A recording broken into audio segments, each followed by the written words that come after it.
세상에는요, 우리가 믿고 있는 이 기독교를 제외하고도 수도 없이 많은 종교들이 있습니다. 흔히 세계 4대 종교라고 말하고 있는 불교, 이슬람, 힌두교 이외에도 이름을 들어보지도 못한 수많은 종교들이 세상에 지천으로 깔려 있습니다. 네.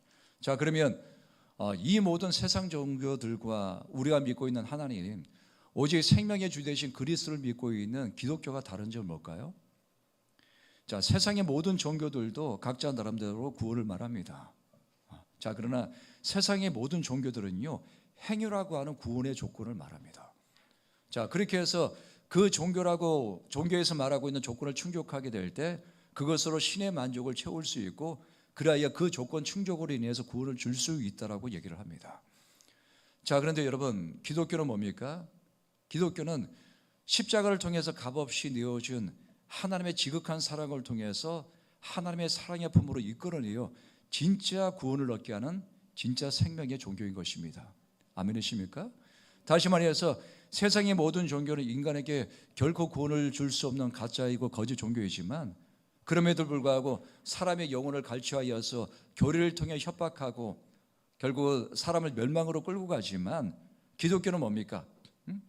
십자가를 통해서 발산하여 보여주는 하나님의 지극한 사랑을 통해서 그 사랑 가운데 반응하게 하는 진짜 생명의 종교인 것입니다.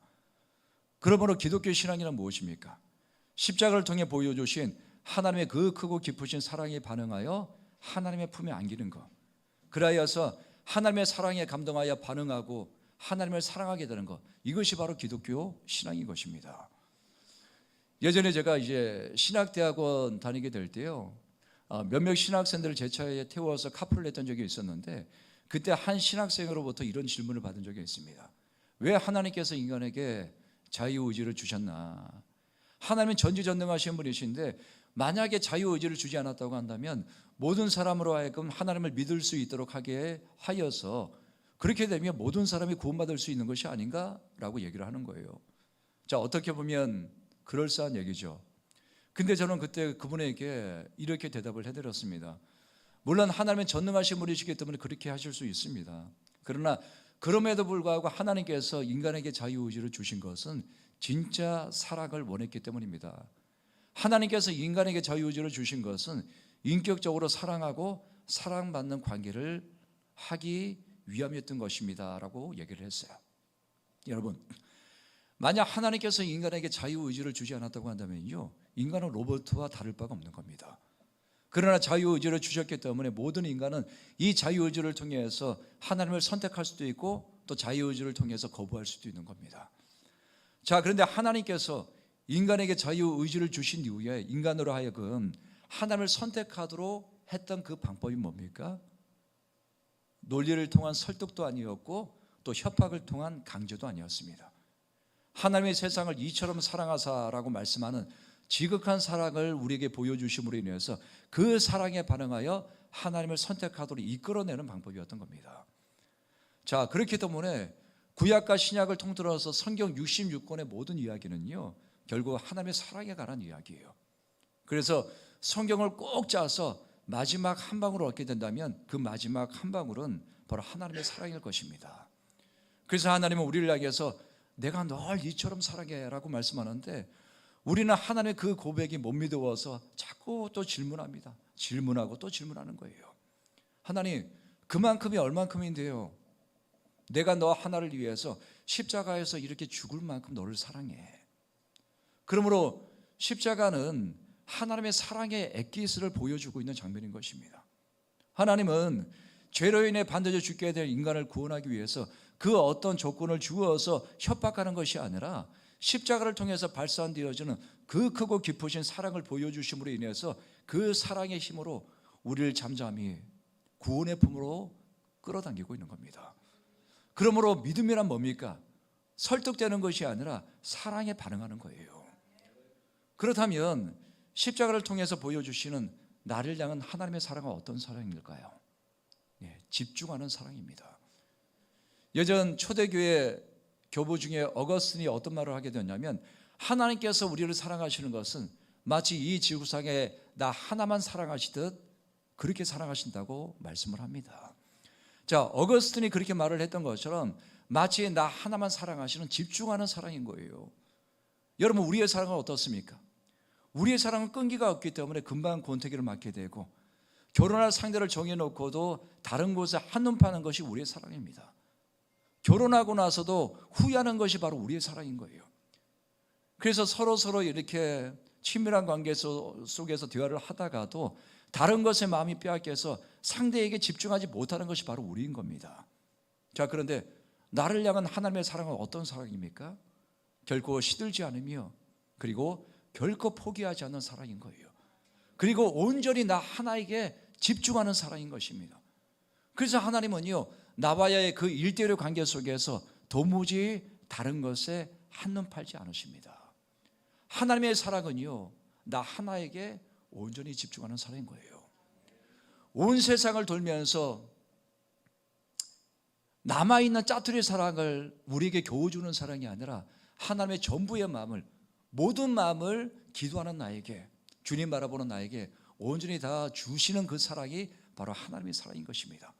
줄기장창 나를 바라보시면서 나와 눈을 마주치고 계신 분이 바로 집중하여서 사랑하시는 바로 하나님이신 거예요. 그러므로 여러분, 기독교 신앙이란 무엇입니까? 변함없이 나 하나를 바라보시는 요동함이 없는 집중하는 그 사랑을 통해서 우리를 감동시켜서 그 사랑에 반응하여 하나님을 사랑하게 되는 것, 바로 이것이 기독교 신앙인 것입니다. 자, 그래서 여러분, 우리가 처음 예수 그리스도를 믿게 될 때, 하나님을 알게 될 때 사랑이 불같이 일어나는 그런 경험들이 있었을 겁니다. 하나님의 크고 깊으신 사랑에 반응하여 하나님을 사랑하게 되니까 하나님이 너무 좋아서 견딜 수가 없는 거예요. 하나님을 사랑하게 되니까 다 좋아져요. 그렇게 믿던 사람도 좋아지고 사랑하게 되고 품게 되는 겁니다. 용서할 수 없었던 그 죄마저도 내가 용서하게 되는 겁니다. 그렇기 때문에 하나님의 뜻대로 살고 싶다고 하는 그 헌신이 언제 일어나게 됩니까? 처음 예수 믿고 구원의 감격이 일어나게 되고, 그리고 하나님과 사랑에 빠지게 될 때 일어나게 되는 겁니다. 여러분, 그래서 이때의 신앙은요, 완전히 행복에 잠기는 신앙입니다. 너무 행복해서 지금 죽어도 연이 없을 것 같은 마음인 거예요.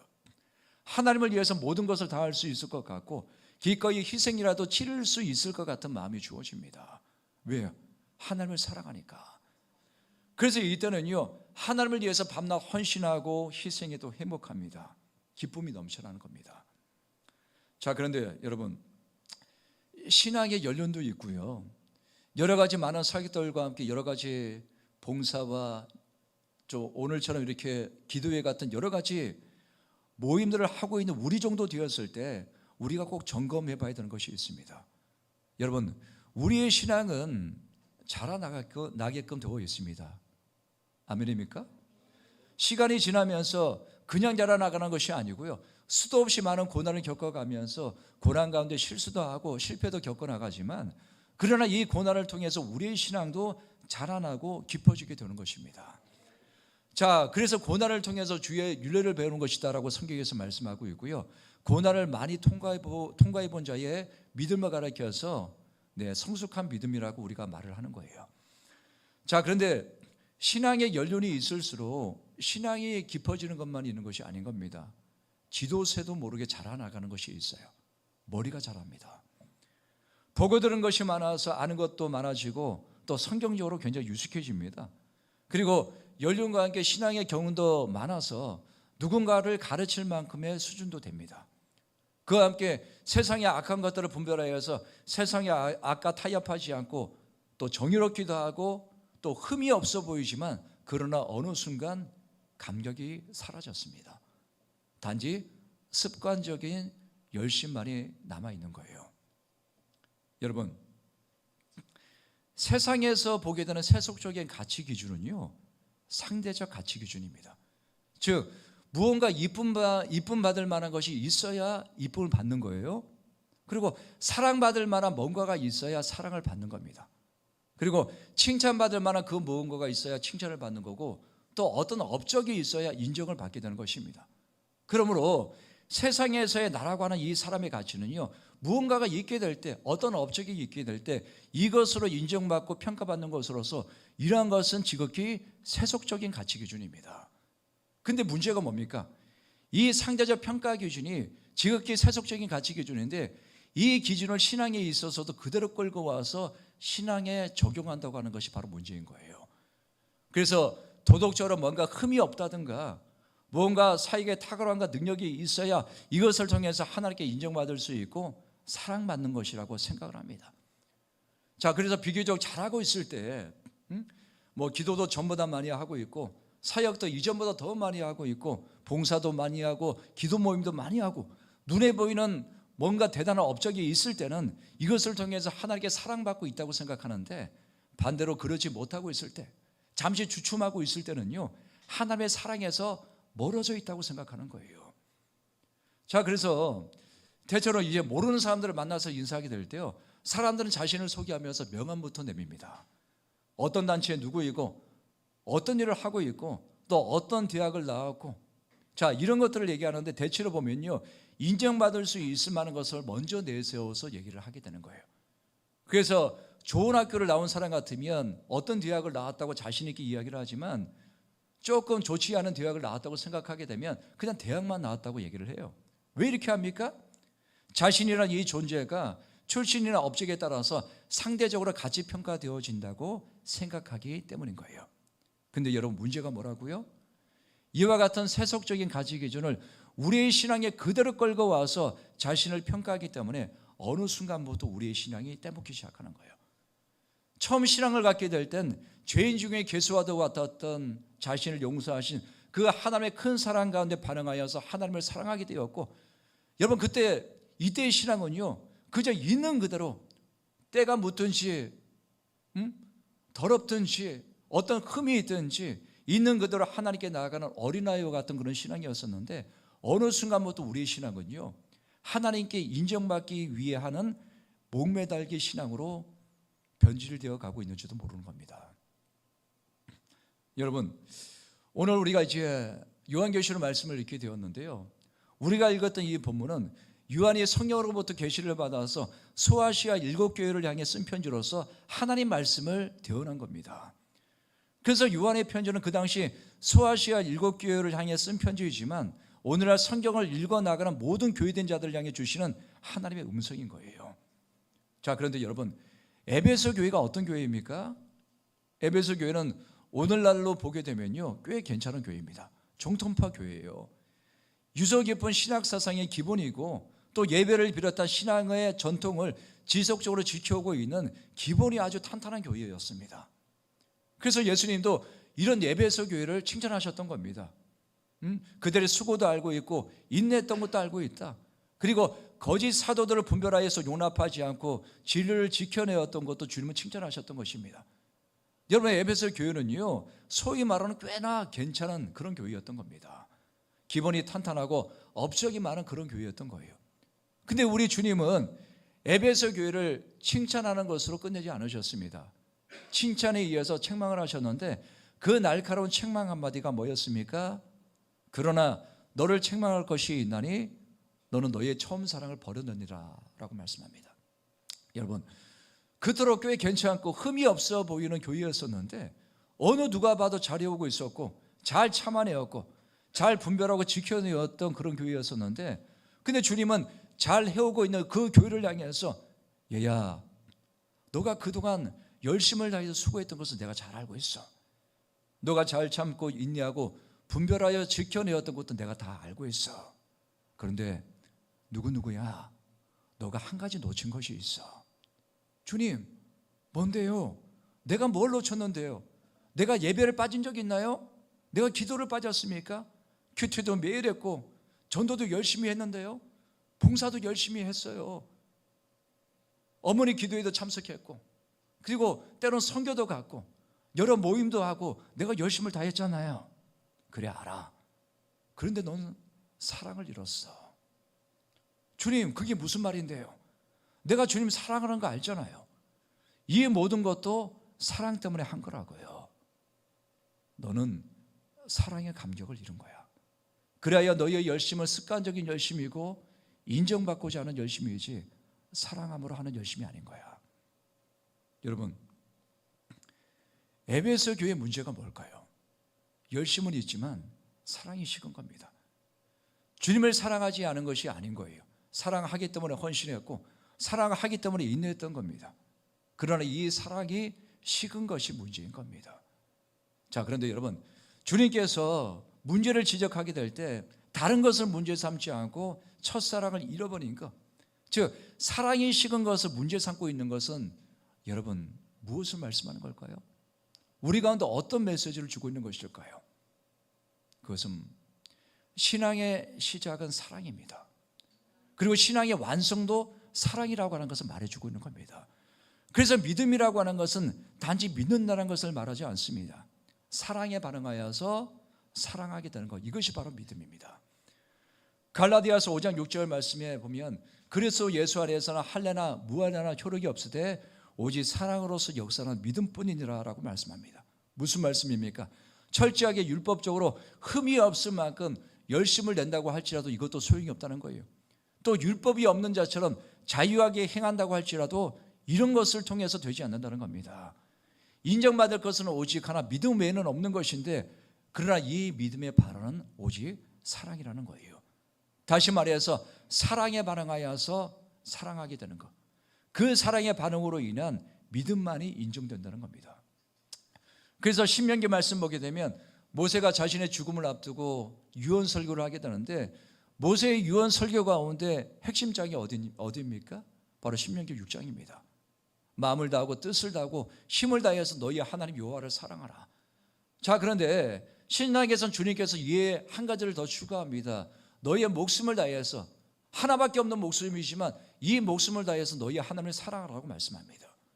여러분, 신앙의 시작은 뭐예요? 하나님을 사랑하는 겁니다. 신앙의 기본도 하나님을 사랑하는 것이고 신앙의 완성도 하나님을 사랑하는 것입니다. 그래야 하나님의 일을 할 수 있는 거예요. 하나님의 일처럼 보이는 것을 하는 것이 아니라 진짜 하나님의 일을 하나님과 동력하여 함께하는 것입니다. 여러분, 우리가 이렇게 성경을 읽어 나가다 보면요, 아주 충격적인 본문을 마주할 때가 있습니다. 그 대표적 본문이 아마도 마태복음 7장 21절에서 23절 말씀일 것입니다. 나더러 주여 주여 하는 자마다 다 천국에 들어갈 것이 아니요 다만 하늘에 계신 아버지의 뜻대로 행하는 자야 들어가리라. 그날에 많은 사람들이 나더러 이르되 주여 주여 우리가 주의 이름으로 선지자 노릇하며 주의 이름으로 귀신을 내어 쫓으며 주의 이름으로 권능을 행하지 아니하였습니까? 그때 내가 그들에게 밝히 말하되 내가 너희를 도무지 알지 못하니 불법을 행하는 자들아 내게서 떠나가라 하리라. 야, 충격입니다. 우리는 오직 믿음으로 구원받는다고 알고 있는데 여기서 뭐라고 말씀하고 있습니까? 오직 아버지의 뜻대로 행하는 자가 천국에 들어간다고 말씀하고 있는 겁니다. 그렇다면 도대체 아버지의 뜻을 행하는 것이 과연 뭘까요? 여기서 보게 되면 주 앞에 선자들은 한결같이 얘기하잖아요. 주의 이름을 했다는 겁니다. 주의 이름으로 선지자 노릇했고 귀신을 내어 쫓았고 그리고 권능을 행했다는 겁니다. 여러분, 교회 안에서 주의 이름을 행하지 않는 것이 어디 있습니까? 주의 이름으로 모여서 예배하고 주의 이름으로 설교하고 주의 이름으로 찬양하고 주의 이름으로 기도하고 주의 이름으로 선교도 하고 봉사도 합니다. 주의 이름으로 행하지 않는 것이 교회 안에 없어요. 근데 여기서 말씀하는 것은 뭐냐면 그렇다고 할지라도 아무리 열심을 다한다고 할지라도 이것이 아버지의 뜻과 무관하다고 한다면 주님께서 인정하지 않으신다는 겁니다. 자, 그렇다면 우리가 주의 이름으로 하는 그 모든 신앙의 행위와 그 모든 사역들이 어떻게 해야 아버지의 뜻 가운데 합당한 일일 수 있을까요? 제가 중국 선교사로 이제 사역을 하게 될 때 그때 이제 한 번은 한국에 나오게 되었고요. 광주에 있는 어떤 교회에서 이제 중보 기도 세미나가 있어서 3일 동안 이제 참석하게 됐는데 그때 제가 예배를 인도하게 되었고요. 강사는 캐나다 국적의 전 세계를 순회하면서 사역하시는 어떤 캐나다 목사님이셨습니다. 네. 그런데 말씀이 너무 깊은 거예요. 3일 동안 이분은 하루 11시간씩 스탠딩해서 계속해서 말씀을 증거하는데 지치지 않는 겁니다. 보통 우리가 몇 시간만 이렇게 예배해도 지쳐가지고 몸도 베베 꼬고 그렇게 하게 될 텐데요. 너무 말씀 가운데 하나님의 임재가 강하다 보니까요 움직일 수가 없었던 겁니다. 화장실 가는 것도 아까웠던 거예요. 너무 말씀 가운데 하나님의 임재가 강했습니다. 자, 그래서 말씀을 듣게 될 때 그 하나님 나라 임재가 너무 강력했기 때문에 말씀 가운데 반응하게 되었고 3일 내도록 울었습니다. 근데 그러고 나서 내가 이제 이렇게 살아가는데 하나님의 임재가 이렇게 너무 강하다 보니까 마치 내 발이 땅에 닿지 않는 것 같은 그와 같은 기분이 드는 거예요. 그 정도로 임재가 충만한 시간들을 보내게 되었습니다. 근데 감사했던 것은 뭐냐면 제가 그때 분당에 있는 갈보리 교회 그 선교관에 잠깐 2달 정도 머물게 되었었는데 감사하게도 이 목사님과 함께 지낼 수가 있게 되었던 겁니다. 그러면서 이제 이분과 함께 사역을 다니고 또 함께 기도하고 함께 생활을 하게 되는데 함께 있다 보니까 이분의 삶이 너무나 거룩한 거예요. 하루 왼종일 기도하시고 그리고 많은 곳에 초청받아서 사역을 가게 될 때 많은 목회자들이 보면 대접받는 것을 좋아하는데 이분은 그러지 않는 겁니다. 말씀이 너무나 깊어서 한국의 유명한 목사님들도 많이 제자로 두시면서 가르치시는데 이제 여기저기에서 이분을 초청해서 뭐 호텔 같은 데 잡아주시면 그것을 다 거절하고 저와 같이 찜질방에서 주무시고 사례비를 받으면 가난한 교회에 섬겨주시고 그리고 가난한 목회자를 섬기고 자신을 위해서는 별로 돈을 쓰지 않는 그런 분이었습니다. 자, 그러면서 이분과 함께 하게 되면서 제가 너무 달라진 거예요. 어떤 학습을 통해서 달라진 것이 아니라 이분의 그 삶의 거룩함과 또 하나님의 임재 가운데 살아가는 이분의 거룩한 삶을 통해서 내가 배워나가는 거예요. 무엇보다 달라졌던 것은 기도 생활이었습니다. 어디를 가건 제가 기도하고 또 기도하는 거예요.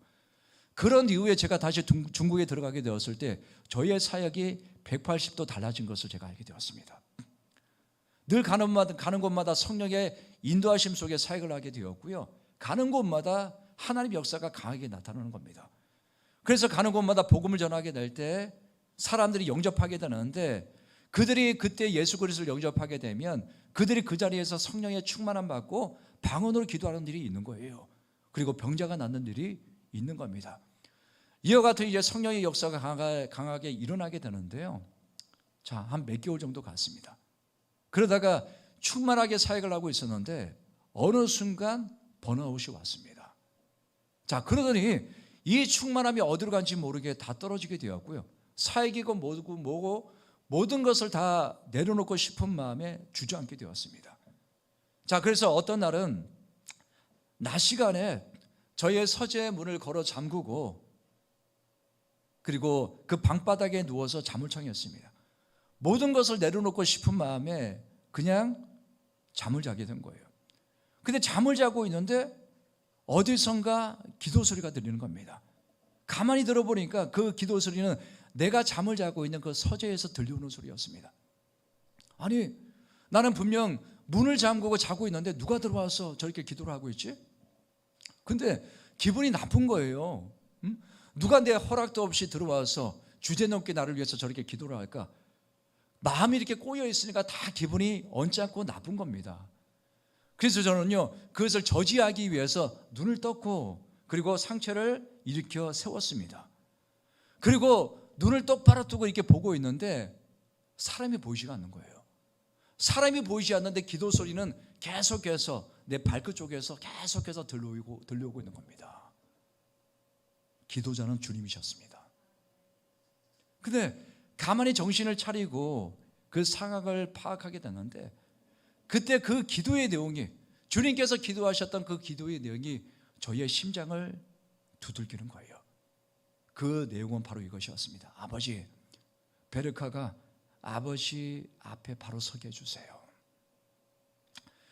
우리 주님께서 주저앉아 있는 망연자실하고 엎어져 있는 저를 위해서 기도하셨는데 주님의 기도는 베르카가 사역을 잘할 수 있게 해주세요. 많은 일을 감당할 수 있게 해주세요. 위대한 업적을 남길 수 있게 해주세요. 이런 기도가 아니었던 겁니다. 다만 아버지와의 올바른 관계를 위해서 기도하셨던 겁니다. 여러분, 우리 주님께서 그토록 원하시고 말씀하시는 아버지의 뜻이 무엇일까요? 그것은 율법적인 열심도 아니고 율법이 없는 자유함도 아닙니다. 오직 사랑으로 역사하는 믿음, 바로 주님과의 친밀한 관계를 원하는 겁니다. 그리고 이 친밀한 관계는 오직 사랑으로 관계하는 겁니다. 그래서 오늘 본문에 왜 주님께서 그렇게 열심을 다하고 있는 에베소 교회를 향해서 너희의 첫사랑을 잃어버렸으니 그 사랑을 회복하라고 말씀하셨을까요? 신앙의 열심은 있지만 주님과의 사랑의 이 감격이 식었기 때문인 것입니다. 제가 중국 사역하던 어느 날 주님께서 제게 주신 말씀이 있습니다. 사랑으로 하지 않는 그 모든 것은 불법이다라는 말씀이었습니다. 열심을 다해서 사역을 한다고 할지라도 그것이 사랑이 없이 하는 것이라고 한다면 주님의 사역이 아닌 겁니다. 열심을 다해서 기도하고 열심을 다해서 사역해도 열심을 다해서 봉사한다고 할지라도 이것이 사랑으로 반응하는 것이 아니라고 한다면 그것은 결코 아버지의 뜻이 아닌 거예요. 우리 주님은 처음에도 십자가를 통해서 보여주시는 그 깊은 사랑을 우리 가운데 보여주심으로 우리로 하여 그 사랑에 반응하여 믿음을 갖게 하셨던 것이었습니다. 그래야 우리는 그 사랑에 반응하여 우리의 삶을 주님께 드리며 헌신했던 것입니다. 그래서 우리 주님은 우리와 맺은 그 사랑의 관계 속에서 동역하기를 원하시는 것입니다. 그러므로 교회를 그토록 사랑하시는 주님은 그 첫사랑을 회복하라고 말씀하십니다. 어떤 아이가 놀다가 동전을 잃어버리게 되었습니다. 울었어요. 그래서 엄마가 아이를 달래면서 말합니다. 얘야, 동전을 어디에서 잃어버렸니? 저기 놀이터에서요.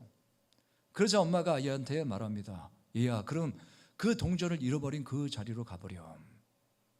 여러분, 사랑의 감격을 잃어버려서 어느 순간부터 맹목적인 열심으로 예비하고 사역하고 있는 나를 향해 주님께서 그 첫사랑을 회복할 수 있는 이 방법을 우리 가운데 제시하고 있는 겁니다. 누구야, 너가 잃어버린 것이 바로 이거야. 난 너의 봉사와 너의 그 위대한 많은 일들과 업적을 통해서 영광을 받는 것이 아니야. 내가 업적을 원했다면 너 없이도 난 할 수 있어.